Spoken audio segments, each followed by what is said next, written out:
大家好，今天分享一个面包式的馒头做法，比面包简单，比馒头好吃。普通面粉300克，温水150毫升，酵母3克左右。顺着一个方向搅拌成絮状，这样揉面的时候不粘手。揉成光滑面团，盖上保鲜膜，大约醒发30分钟左右。发好的面团封膜组织丰富，取出面团揉上10分钟左右，之后再搓成长条，分成均匀的小剂子。擀成包子皮儿，不要擀太薄，再放上番茄酱，再依次放上肉松，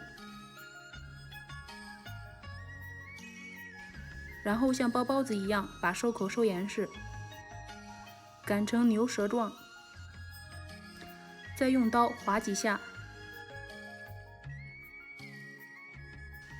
然后翻面卷起来，首尾相接就可以了。